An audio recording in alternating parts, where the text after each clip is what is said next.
એક બેન વધારે છે ને જે આપણને જે આવનારા ફ્યુચર ડોક્ટર બનવાના છે એના ઉપર કંઈક કહેવા માંગે છે તો વિનંતી કરીશ ગોવિંદ ક્રિશાને કે તેઓ મંચ પર પધારશે અને પોતાની વાણી પોતાની સ્પીચ અહીંથી રજૂ કરશે. એકવાર જોરદાર તાળીઓના નાદથી આપણે ક્રિશાને વધાવીએ, મંચ પર આવકારીએ.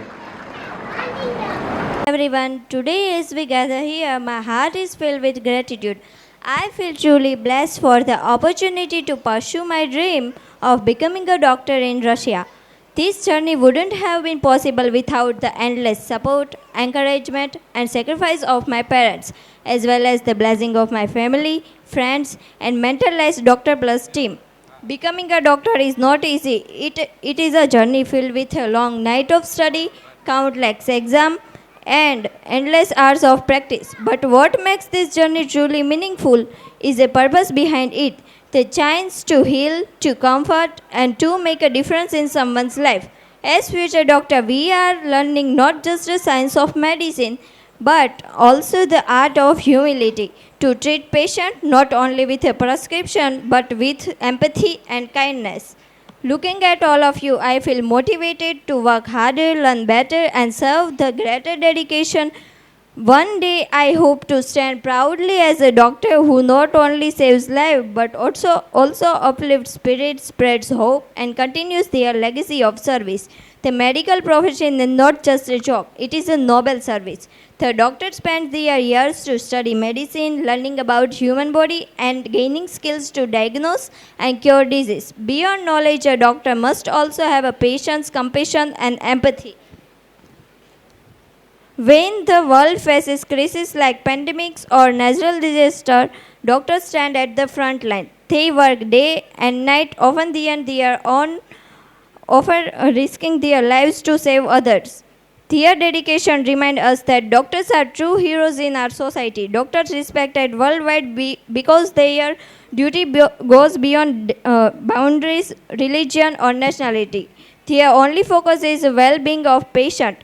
A doctor's responsibility is lifelong because learning in medicine never ends. Every doctor deserves our respect, love, and gratitude for the selfless service they provide. As I step into this new chapter of my life, I carry with me the love and blessing of my parents. Thank you so much, everyone. Let's enjoy this wonderful get-together.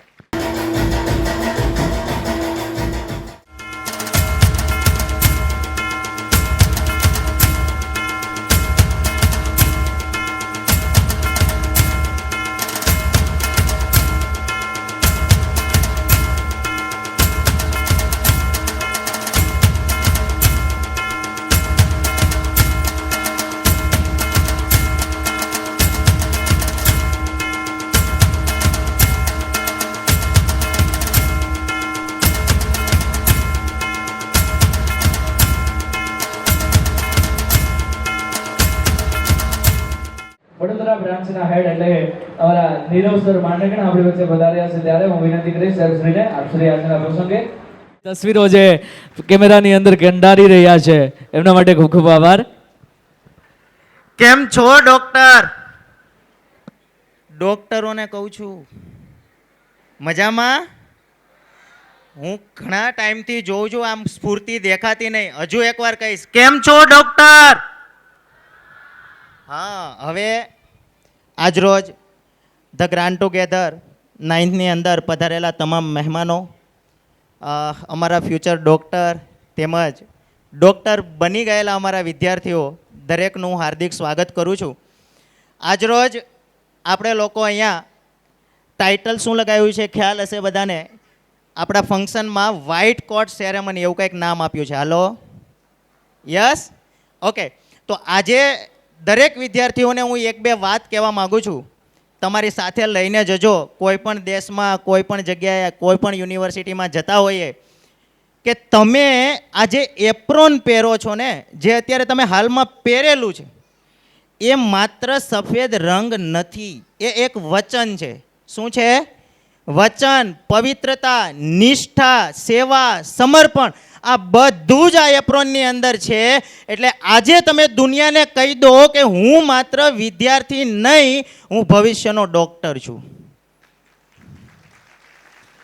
ખાસ કરીને અહીંયા બેઠેલા તમામ વાલીશ્રીઓને પણ મારે એક appeal કરવી છે કે આજે આ વ્હાઇટ કોટ સેરેમની પત્યા પછી તમારે તમારા બાળકનું નામ તમારા ફોનમાં જે પણ નામથી સેવ કરેલું હોય XYZ એમની આગળ તમારે ડૉક્ટર લખવાનું છે. શું લખવાનું છે?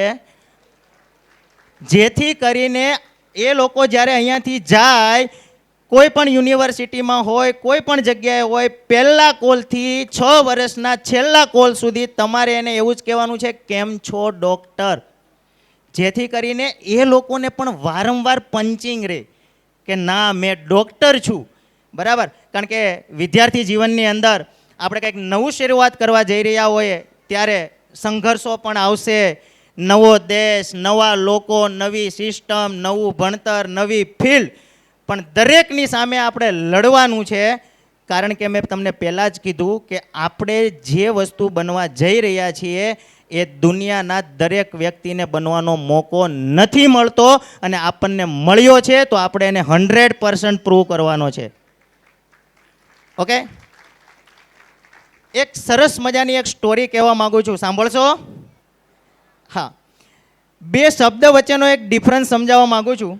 હું ઘણી વખત આ વાત લોકોની સુધી શેર કરતો હોઉં છું કે 2 શબ્દ પકડજો. એક શબ્દ છે હોશિયાર અને એક શબ્દ છે ખૂબ જ હોશિયાર. એક નાનો એવો માણસ હોય છે જે પોતાની રોજની પ્રક્રિયામાં નાની નાની કાચની વસ્તુઓ વેચતો હોય છે. એટલે રોજની જેમ એ ડિવાઈડર પર બેસી જાય છે નાની નાની વસ્તુઓ લઈને, જેની કિંમત બહુ નોર્મલ હોય છે, 5 રૂપિયા, 10 રૂપિયા. એક દિવસ એમની પાસે એક અલગ વસ્તુ આવી જાય છે. એટલે એમણે એવું મનથી નક્કી કર્યું કે આમની કિંમત હું 50 રૂપિયા લઈશ. કેટલી લઈશ? 50 રૂપિયા. એટલે એક ખૂબ જ હોશિયાર માણસ ત્યાંથી પસાર થાય છે. શબ્દ યાદ રાખજો, કયો માણસ છે આ? ખૂબ જ હોશિયાર માણસ ત્યાંથી પસાર થાય છે અને એમને પૂછે છે કે આ વસ્તુની કિંમત શું છે? એટલે પેલો ભાઈ જણાવે છે કે 5 રૂપિયા, 10 રૂપિયા. તો એક અલગ દેખાતી વસ્તુને હાથમાં લે છે. હંમેશા આપણી બી એવી ટેવ હોય કે કંઈક અલગ દેખાતું હોય એને પહેલાં પસંદ કરીએ. તો એમણે એ વસ્તુને જોઈ અને એમને કીધું કે ભાઈ આમની કિંમત? તો કે 50 રૂપિયા. તો કે હવે મને આ 5 રૂપિયામાં આપી દે ને. તો કે ના, મેં એ વસ્તુની કિંમત નક્કી કરી છે 50 રૂપિયા, તો હું એટલામાં જ આપીશ. એ વ્યક્તિને ખબર નથી કે એ વસ્તુની કિંમત શું છે. એટલે એ માણસના મનમાં એવું થયું, ખૂબ જ હોશિયાર હોય ને એટલે થોડું મગજમાં એવું થાય કે હમણાં 5-10 મિનિટ પછી હું રિટર્ન આવીશ એટલે એ મને આપી દેશે, માંગીશ એટલે કોઈ નહીં લઈ જાય એટલે મને આપી દેશે. એટલે એ ત્યાંથી જતો રહ્યો. એટલી જ વારમાં એક બીજો વ્યક્તિ ત્યાંથી પસાર થાય છે. હવે શબ્દ પકડજો, એ માણસ હોશિયાર છે. કેવો છે? હોશિયાર. એટલે એમને પણ પૂછ્યું કે આ કિંમત શું છે આ બધી વસ્તુનો? તો કે આના 5, 10, આમના તો કે 50. એટલે વ્યક્તિ એ વસ્તુ હાથમાં લે છે, કાચની વસ્તુ છે. એટલે જોઈને એ વિચારે છે કે ભાઈ આ વસ્તુ જે છે ને આની કિંમત 5-10 નહીં, પણ આમની કિંમત લાખોમાં હોવી જોઈએ, કારણ કે આ પારસમણી છે. શું છે? પારસમણી. પણ વેચનારને ખબર નથી. એટલે એમણે શું કર્યું કે 50માં આપે છે, એમણે તો ખુશ થઈ અને 100 રૂપિયા આપી દીધા. એ વસ્તુ લઈ અને ત્યાંથી નીકળી ગયો. થોડી વાર થઈ એટલે પેલો ખૂબ જ હોશિયાર માણસ જે ગયો હતો ને પાછો રિટર્ન આવ્યો. એટલે એમણે કીધું ભાઈ પેલી વસ્તુ હતી ને તે જેમના 50 રૂપિયા કીધા તે કઈ ગઈ? તો કે એ તો એક ભાઈ આયા, 50 રૂપિયા મેં કીધા, એમણે તો મને 100 આપ્યા અને લઈને જતા રહ્યા. એટલે પેલો માણસ એવું કહે છે કે એલા તને કાંઈ ખબર પડે છે? તું મૂર્ખ છે. તો પેલો કે શું કીધું? એ કે તું મૂર્ખ છે. એ વસ્તુની કિંમત 50 નહીં, લાખોમાં હતી. એ પારસમણી હતી. એટલે પેલો એમની સામે જોઈને એવું કહે છે તમને ખબર હતી? તો કે હા. તો કે હવે મૂર્ખ કોણ? મતલબ મારો કહેવાનો એ છે કે આખા ગુજરાતની અંદર એબ્રોડ MBBS વિદેશમાં છોકરાઓને મોકલવાનું કામ તો હજારો લોકો કરી રહ્યા છે, અને એમની શોધખોળમાં તમે ખરેખર હોશિયાર હતા ને એટલે પારસમણી પાસે પહોંચી ગયા છો. બીજી એક વાત તમને એ કહેવા માગું છું કે વિદ્યાર્થીઓ, આપણે જ્યારે આપણા ઘરને છોડીને બહાર જઈ રહ્યા છીએ ત્યારે ખાસ કરીને તમારી જર્ની પાછળ તમારા મમ્મી પપ્પાનો ત્યાગ અને સમર્પણ છે. યાદ રાખજો, જ્યારે જ્યારે બી આપણે ભણતરની અંદર કંટાળો આવે, સંઘર્ષથી હારી જવાની ઈચ્છા થાય, એવું થાય કે ના અઘરું લાગે છે, ત્યારે યાદ કરજો કે તમને ત્યાં સુધી પહોંચાડવા માટે તમારા મમ્મી પપ્પાએ ખૂબ જ મહેનત કરી છે. એમણે એમના સપનાઓ પૂરા નથી કર્યા, ખાલી ને ખાલી તમારા સપના પૂરા કરવા માટે. એટલે અહીં ઉપસ્થિત દરેક વાલીશ્રી માટે તાલીઓ થઈ જાય એકવાર. અને મારી છેલ્લી એક વાત વિદ્યાર્થીઓને શાયરી દ્વારા કહેવા માગું છું કે हौसला अगर सच्चा हो तो रास्ता मिल जाता है, हर एक सपना सच होना भी संभव हो जाता है. एक बार ठाम लो जुनून ही मेरा धर्म है, तो डॉक्टर बनना भी वरदान हो जाता है. डॉक्टर बनना भी वरदान हो जाता है. Thank you very much. क्या बात है, एक बार जोरदार તાલીઓના ગણરાજ સાહેબને વધાવીએ. સાહેબે જે શાયરી કીધી એ જ શાયરીથી મારે આગળ કહેવું હોય કે કોણે કહ્યું કે નસીબ વગર કામ બધા આડા પડે છે? કોણે કહ્યું કે નસીબ વગર કામ બધા આડા પડે છે? પ્રયત્નના અંતે તો ધોધ નીચે પડેલા પથ્થરમાં પણ ખાડા પડે છે. બસ તું નક્કી કર કે તારે ડોક્ટર બનવું છે અને કોઈના સહારે ના રે. પછી જો તું જ આગળ હોય અને ઘડિયાળના કાંટા પણ પાછળ હોય, તું જ આગળ હોય અને ઘડિયાળના કાંટા પણ પાછળ હોય.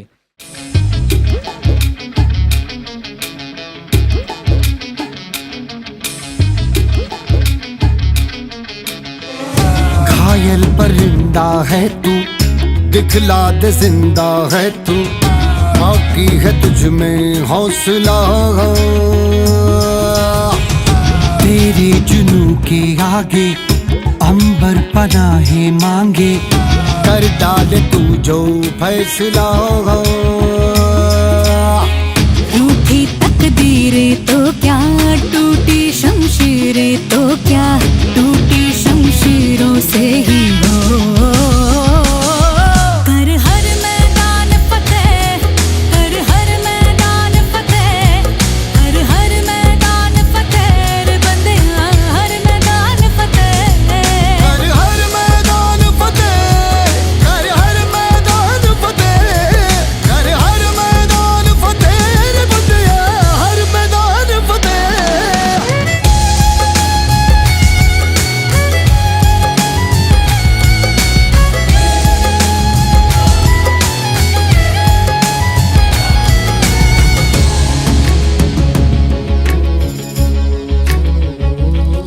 इन गर्दिशों के बादलों पे चढ़ के, वक्त का गिरेबा पकड़ के, पूछना है जीत का पता, जीत का पता. इन मुट्ठियों में चांद तारे भर के, आसमां की हद से गुजर के, हो जा तू भीड़ से जुदा, भीड़ से जुदा, भीड़ से जुदा. कहने को सर्रा है तू, लोहे का छर्रा है तू, टूटी शमशीरों से ही हो.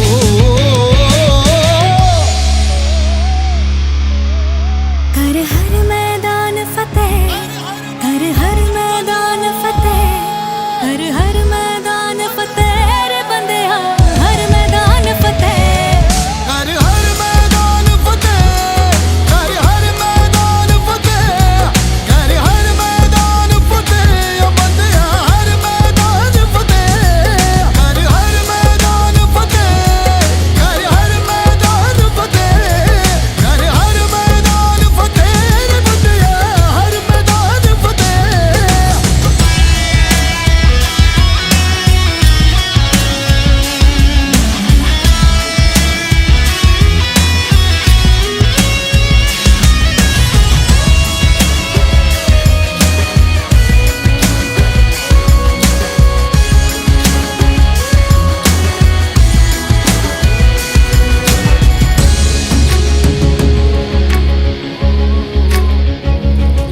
तेरी कोशिशें ही कामयाब होंगी, जब तेरी ये जिद आग होगी, फूंक देंगी ना उम्मीदियां, ना उम्मीदियां. तेरे पीछे पीछे रास्ते ये चल के, बाहों के निशानों में ढल के, ढूंढ लेंगे अपना आशियां, अपना आशियां, अपना आशियां. लम्हों से आंख मिला के, रख दे जी जान लड़ा के, टूटी शमशीरों से ही हो.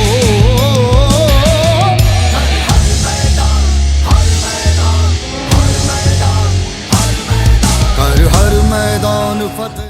मैं सिर्फ 2 मिनट लेना चाहूँगी. क्योंकि मुझे भी पता है लंबी स्पीच से सबको नींद आ जाने वाली है। मैं सिर्फ 3 लोगों को थैंक यू बोलने के लिए इधर खड़ी हूँ।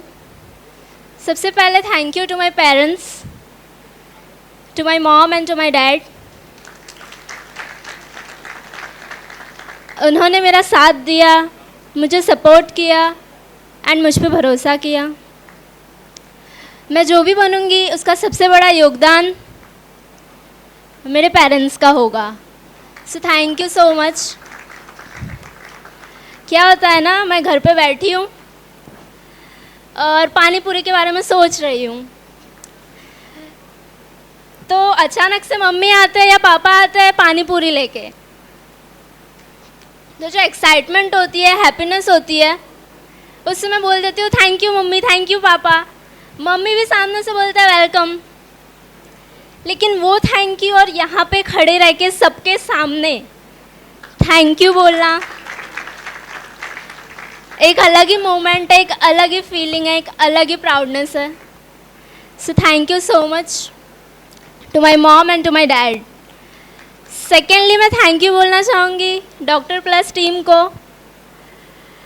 स्पेशली नीरव सर को, क्योंकि अच्छे से समझाने से लेकर एडमिशन प्रोसेस से लेकर डॉक्यूमेंटेशन, पासपोर्ट, वीज़ा, सब कुछ एकदम A to Z था, एकदम perfect. Thank you so much doctor plus team, Nirav sir. And thirdly मैं थैंक यू बोलना चाहूँगी ऑडियंस को मेरी स्पीच सुनने के लिए। Thank you. ખૂબ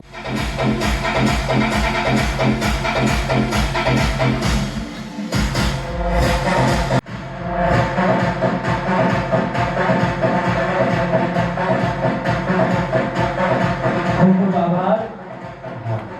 આનાથી જે પપ્પા છે એ ઉચ્ચ વાત કરો તો જરાક. હા, તમારા માટે એક ખુશ ખબર છે. કાલથી તમને એવા સવાલો સાંભળવા નહીં મળે, એવી વાતો સાંભળવા નહીં મળે. કેવી ખબર? પગ દુખે છે, માથું દુખે છે, કમર દુખે છે, ગોઠણ દુખે છે, આ બધું કાલથી બંધ થઈ જાય 9 દિવસ માટે. જે લોકો સમજી ગયા એ અમુક દાંત નો કાઢે કેમ કે બાજુ બેઠા હોય એટલે નો કાઢી શકે. હા, એટલે હમણાં હસબન્ડ વાઈફ માં છે ને બહુ મોટો ઝઘડો થઈ ગયો અને બહુ રાતે બંને ભારે મનની સાથે સૂતા. એટલે રિયલાઇઝ થયું, સવારે હસબન્ડ વહેલો ઉઠી ગયો એટલે એને રિયલાઇઝ થયું કે ભૂલ મારી જ હોય. જો કે હસબન્ડને જ રિયલાઇઝ થાય છે દર વખતે કે ભૂલ મારી હોય. એટલે એને સવારે વહેલા ઉઠીને એને રિયલાઇઝ થયું કે હું મારી પત્નીને માફી માટે કંઈક કરું. એટલે જાય છે રસોડામાં, એક તપેલી હતી એટલે એને એમ કે દૂધ છે એટલે એને ઊનું કરવા મૂક્યું.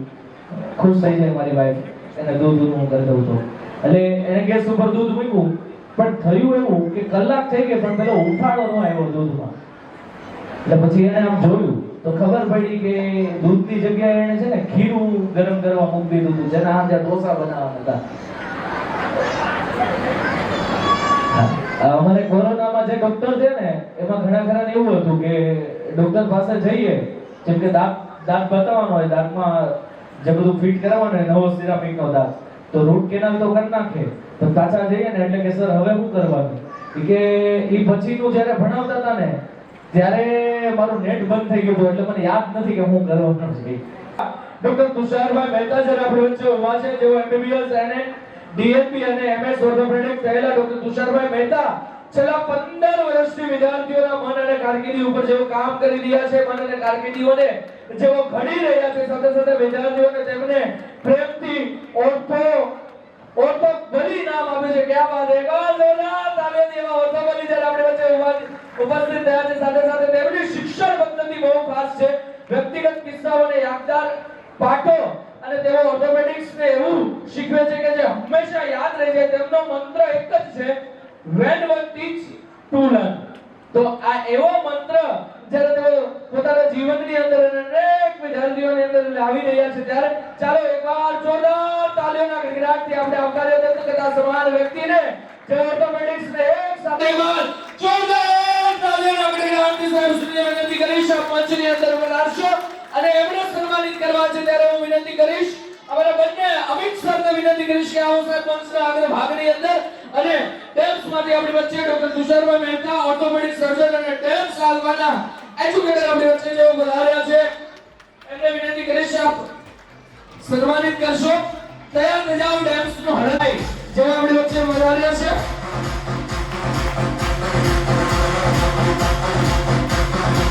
एक जोरदार तालियां सिर्फ इनके लिए. मैं पिछले आधे घंटे से देख रहा हूँ जिस तरह से ये अपनी एनर्जी के साथ हम सबको मोटिवेट कर रहे हैं. I think he deserves a big round of applause. और मैं अपने बारे में बता दूं, मैं doctor Tushar Mehta, I am an orthopaedic surgeon. मैं दिल्ली का रहने वाला हूं और यहाँ पे आप लोगों से आज बात करने का मुझे मौका मिला है. डॉक्टर प्लस की सारी टीम को तहे दिल शुक्रिया कि आप लोगों ने मुझे मौका दिया. मैं आपसे कुछ बात ज़रूर करूँगा. पहली चीज़ तो ये है कि कितने लोग आप में से इस वक्त एक्साइटेड हैं. हाथ खड़ा करेंगे सब लोग जो लोग एक्साइटेड हैं. Yes, very nice. चलिए हाथ नीचे. कितने लोग ऐसे हैं खास तौर पे जो जाने वाले हैं वो डरे हुए हैं? हाथ खड़ा करिए. चलिए यस, बहुत ज़रूरी है. क्यों? क्योंकि आप एक बात को समझिए, जब भी ज़िंदगी में हम कोई चीज़ करना चाहते हैं तो एक होती है ज़रूरत, एक होती है चाहत, लेकिन ज़िंदगी में सबसे ज़रूरी क्या चाहिए बताइए? नीयत. अगर आपकी नीयत है कि आप मेहनत करना चाह रहे हैं, आप डॉक्टर बनना चाह रहे हैं, आप दुनिया के अंदर, समाज के अंदर अपना योगदान देना चाह रहे हैं, तो अगर आप इस इंटेंशन के साथ आगे जाएंगे तो आप औरों से कहीं ना कहीं एक बेहतर डॉक्टर ज़रूर बन पाएंगे. सबसे इम्पॉर्टेंट बात जो मैं आप सबको बताना चाहता हूँ वो ये है, आप में से बहुत लोगों के पेरेंट्स, हो सकता है कोई जॉब में होगा, हो सकता है कोई बिजनेस में होगा, हो सकता है कोई डॉक्टर भी शायद होगा. तो जो डॉक्टर हैं वो मेरे साथ इस बात से पेरेंट्स एग्री करेंगे, इकलौता ऐसा प्रोफेशन है जहाँ पे पर्पस, पैशन और प्रॉस्पेरिटी तीनों एक साथ आते हैं. पर्पस, ज़िंदगी जीने का मकसद, एक बड़ा मकसद डॉक्टर अपनी ज़िंदगी में पूरा कर सकता है. मैं उसका कारण आपको समझा सकता हूँ. बड़े से बड़ा व्यापारी हो, बड़े से बड़ा नेता हो, लेकिन डॉक्टर के आगे साहब ऑटोमेटिकली जुड़ जाता है. ये एक रिस्पेक्ट हमारे प्रोफेशन ने अर्न की है. चाहे सोशल मीडिया पे कोई कुछ भी कहे, आपको ये बात अपने जहन में बिठा लेनी है कि हम वो रिस्पेक्ट डिज़र्व करते हैं और वो दुनिया हमें देती भी है. तो ये हुआ सबसे पहला पर्पस. दूसरा, पैशन. मैं आज आपको एक चीज़ समझाना चाहता हूँ और वो ये है कि पैशन के बिना एग्जीक्यूशन अधूरा है. अगर एक मिशन पे आप चलना चाह रहे हैं तो उस पे आप कैसे चलेंगे ये आपका प्लान है. जब आप चलना शुरू करेंगे तो वो आपका एग्जीक्यूशन है. लेकिन कोई भी प्लान या कोई भी एग्जीक्यूशन पैशन के बिना पूरा नहीं हो सकता. अब पैशन क्या है? पैशन है love what you are doing, love what you are learning to do. तो जो आने वाले आपकी ज़िंदगी के 5 साल हैं, मैं आपसे वादा करता हूँ कि अगर आप प्यार मोहब्बत से अपनी उस चीज़ को पैशन के साथ पढ़ेंगे तो कहीं ना कहीं आपको इस बात का अंदाज़ा 5 साल बाद होगा कि चाहे किसी ने जीएमसी सूरत से MBBS की है और चाहे किसी ने बाहर से की है, the excellence and the academic knowledge will be at par. That is my promise to all of you, only if you have passion. एक वर्ड बड़ा इस्तेमाल होता है FMG. कायदे से आप लोग FMG के लिए नहीं जा रहे हैं, आप लोग IMG के लिए जा रहे हैं. फॉरेन मेडिकल ग्रेजुएट तो वो होता है जो विदेश से यहाँ आता है. अरे आप तो इंटरनेशनल मेडिकल ग्रेजुएट हैं जो बाहर जाके वापस आने वाले हैं. हमारे लिए फॉरेन वो होगा जो हिंदुस्तान का नहीं है. आप FMG नहीं हो, आप IMG हो, इंटरनेशनल मेडिकल ग्रेजुएट्स हो. आप एक नए कल्चर, एक नई संस्कृति, एक नए देश में जाके वहाँ से सीख के आप वापस आने वाले हैं. तो मैं फिर उसी बात पे आता हूँ कि पैशन, पर्पस मकसद, पैशन जज्बा, और तीसरी चीज़ प्रॉस्पेरिटी. इस प्रोफेशन में यही एक खासियत है कि इसमें मकसद के साथ, जज्बे के साथ तीसरी चीज़, और वो है प्रॉस्पेरिटी. जो इज़्ज़त, नाम, शोहरत, पैसे, जिसके लिए भी आप इस प्रोफेशन में एंटर हो रहे हैं, मैं आपको वादा करता हूँ इकलौता ऐसा प्रोफेशन है which will give you blend of everything, because it will give you passion, purpose and prosperity. All 3 will be given to you. अब होगा क्या कि जब एक नई जगह पे जाएंगे तो उसके अपने कुछ चैलेंजेस होंगे. फूड का चैलेंज हो सकता है, लिविंग का चैलेंज हो सकता है, बहुत चैलेंज हो सकते हैं. लेकिन एक बात आप याद रखिएगा, एक डॉक्टर कंफर्ट से नहीं, चैलेंजेस से डॉक्टर बनता है। तो जिन चैलेंजेस को आप फेस करेंगे वो कहीं ना कहीं आपको प्रतिदिन एक बेहतर डॉक्टर, एक बेहतर इंसान बनाने के लिए ही आपकी ज़िंदगी में आए हैं। चारों तरफ बहुत नेगेटिविटी कई बार हो जाती है, लोग बोल देते हैं कि बाहर गए MBBS करने। तो मैं आज आपको एक बात यकीन दिलाना चाहता हूँ, इन्होंने अभी एक शब्द उपयोग किया था, नेक्स्ट, नेशनल एग्जिट टेस्ट। तो नेशनल एग्जिट टेस्ट का जो कॉन्सेप्ट है वो यही है कि चाहे MBBS हिंदुस्तान से हो, चाहे MBBS विदेश से हो, दोनों को एक ही मापदंड, एक ही पेडेस्टल पे जज किया जाएगा। ये नहीं कि आपने इंडिया से MBBS कर लिया है तो आपकी डिग्री हो गई, और आप बाहर से करके आए हैं तो आपकी डिग्री के लिए आपको फिर से एग्ज़ाम देना पड़ेगा। ये जो अभी तक चला आ रहा है, बस आप ये मान के चलिए कि साल 2 साल की बात और है। And I am 100% sure that by the time you will be finishing your MBBS, when you will come back to India, you will be giving an entrance exam, the same exam which an MBBS student of India will give. तो कायदे से देखा जाए तो सिर्फ रास्ता यही है, बस थोड़ा सा डिटूर होके आप जा रहे हैं। और उसमें मैं आपको एक चीज़ वादा करता हूँ, अगर आप कन्विक्शन के साथ आगे बढ़ेंगे तो आपको कहीं पे भी कोई भी कमी महसूस नहीं होगी। जो आप यहाँ रह के कर सकते थे उससे एक नॉच ऊपर आप बाहर रह के कर सकते हैं। This is my promise to all of you. बस एक बात का ध्यान रखिएगा, you are going away from your home, not to just go there and complete your degree. You are going away from your home to come back and to compete with that degree. Completion नहीं, competition की तरफ हमारा focus होगा आने के बाद, और ये दुनिया को साबित करेंगे कि हमने जो एक रास्ता चुना है उसमें हमारी कन्विक्शन थी, हमारा पैशन था, हमारा पर्पस था, और उसी से हम प्रॉस्पेरिटी को हासिल करेंगे। डॉक्टर्स प्लस में डॉक्टरी की तरफ आपको डाल दिया गया है। ये जो ऊपर का प्लस है ये अब आपको लेके आना है, और वो कैसे आएगा? वो सैक्रिफाइस से आएगा, वो कमिटमेंट से आएगा, वो नीयत से आएगा, वो आपकी मेहनत से आएगा। हमारा जो ऑर्गेनाइजेशन है, हम ऑलरेडी आप लोगों के साथ जुड़ चुके हैं। आप वहाँ रह के भी ऑनलाइन हमारे साथ लाइव क्लासरूम से लेके और रिकॉर्डेड क्लासेस तक आप दोनों तरीके से हमें एक्सेस कर सकते हैं। रिकॉर्डेड लेक्चर आप सुन सकते हैं, नोट्स बना सकते हैं, कंपैरेटिव एग्ज़ाम की तैयारी आप पहले दिन से कर सकते हैं। लाइव क्लासेस के अंदर ना कि सिर्फ आप हमसे पढ़ सकते हैं, लेकिन हमारे साथ लाइव डाउट सॉल्विंग उसी लम्हे उसी घड़ी भी कर सकते हैं। पुरानी कहावत है, if you have the wish, if you have the will, we have the way. तो अगर आपकी नीयत होगी तो रास्ता हम और डॉक्टर्स प्लस मिलके आपके लिए लेके आएंगे। And that is my promise to all of you. I wish you guys all the best. You have to take care of yourself.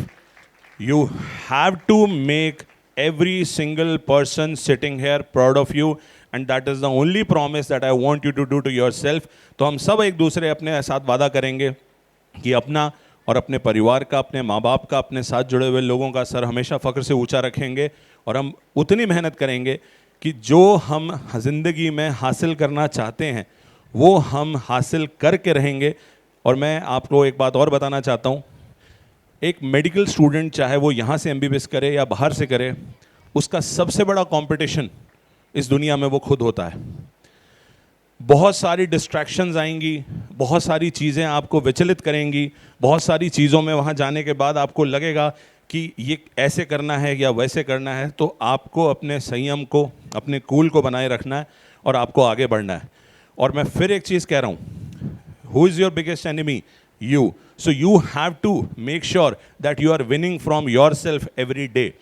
किसी भी प्रकार की मन में कोई चिंता है, कोई भी परेशानी है, पेरेंट्स से बात करिए, डॉक्टर्स प्लस की टीम से बात करिए, हमसे बात करिए, लेकिन अपने फोकस को इंटैक्ट रखना आपके लिए बहुत बहुत ज़्यादा ज़रूरी है। एक आखिरी बस 2 मिनट चाहूँगा, और वो मैं आपको सिर्फ इसलिए समझाना चाहूँगा कि मेरा ऐसा मानना है, पर्सनली मेरा ऐसा मानना है कि हम एक भीड़ का हिस्सा नहीं हैं। हम सब में कहीं ना कहीं कोई एक ऐसी ज़रूर क्वालिटी छुपी हुई है जो हमें दूसरों से अलग बनाती है। सो इन 5 सालों में मैं चाहूँगा, मैं गुजारिश करूँगा आप सबसे, जितने भी बच्चे इस वक्त सफ़ेद कोट पहने हुए हैं, कि कृपया करके आप उस खूबी को, उस खासियत को वहाँ जाके ज़रूर पहचानें, और आप अपना समय बिल्कुल भी व्यर्थ ना करें। अंग्रेज़ी की एक कहावत है, a man is known by the books that he reads and the friends that he keeps. तो आप किताबों में और दोस्तों में बहुत सोच समझ के फैसला लीजिएगा, क्योंकि कल कहीं ना कहीं आपका जो एक व्यक्तित्व है, जो आपका नर्चर है, जो आपका पालन पोषण है, जो अगले 5 सालों में होगा, वो उसी के बेसिस पे होगा कि आपके मित्रगण कौन है और आप किन किताबों को पढ़ रहे हैं। तो आपको इन चीज़ों को ध्यान रखना बहुत ज़्यादा ज़रूरी है। और मैं फिर आपसे एक ही चीज़ कहना चाहता हूँ कि खुद से जीतने की ज़िद है, मुझे खुद को ही हराना है। खुद से जीतने की ज़िद है, मुझे खुद को ही हराना है। मैं भीड़ नहीं हूँ इस दुनिया की, क्योंकि मेरे अंदर एक ज़माना है। जिस सुबह उठने के बाद आपको ये बेचैनी होने लगे शीशे में देख के ब्रश करते हुए कि ये क्या हो रहा है, तो आपने सिर्फ अपने आप को एक ही चीज़ बोलनी है, all is well, all is well, all is well. Thank you so much for your patience and your time. Thank you so much. ખૂબ ખૂબ આભાર. એકવાર જોરદાર તાલીઓના ગડગડાટથી આપણે ડોક્ટર સાહેબ શ્રીને વધાવશું. સાહેબને વિનંતી કરીશ આપ મંચ ઉપર જ રહેશો, આપનું સ્થાન જાળવી રાખશો સાહેબ.